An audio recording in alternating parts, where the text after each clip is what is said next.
अस्सलाम वालेकुम जी। काश्तकार भाइयों, आज हम आपको दिखाने जा रहे हैं मंडल, नाचनी, मंडवा या उसके अलावा इसे इंग्लिश में फिंगर मिलेट कहते हैं, उसके पौधे।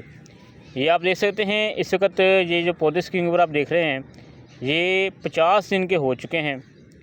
तो इसके ऊपर टिलरिंग का अमल जारी है। ये देखें, एक पौधे के ऊपर जो है तकरीबन 8 से 12 के दरमियान अभी तक जो है पौधों की जो है पौधे के अंदर टिलरिंग हो चुकी है।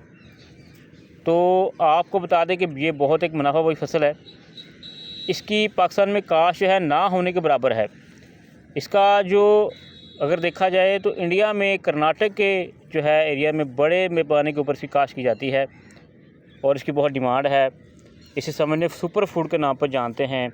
ये हड्डियों को ताकत देने के लिए ये बहुत ज़बरदस्त इसकी जो है इसकी प्रोडक्ट तैयार की जाती हैं। अब इसके ऊपर सिटा बनेगा, लेकिन अभी फ़िलहाल जो है ये ग्रोथ की स्टेज में है। तो आपको मज़ीद हम अपडेट इसके हवाले से देते रहेंगे, लेकिन आपको बता दें कि इसका सीड थोड़ा इस्तेमाल होता है, इसका ख़र्चा भी कम है। हमारे काश्तकार जो है इस किस्म की जो है चेंजेस लाकर जो है बेहतर मुनाफा कमा सकते हैं। जो लोग मंडवा, फिंगर मिलेट या उसके अलावा नाचनी, रागी के नाम को जानते हैं तो इसकी अहमियत से बखूबी जो है वाकिफ़ होंगे। तो भाई आप ऐसी फसलें काश्त करें, याद रखें इसे जुलाई के महीने में काश्त करते हैं और उसके बाद जब नवंबर में ये बिल्कुल तैयार होगी हार्वेस्टिंग के लिए, तो उस वक्त जो है आप इसकी हार्वेस्टिंग करके गंदम भी काश्त कर सकते हैं या दीगर फसलें काश्त कर सकते हैं।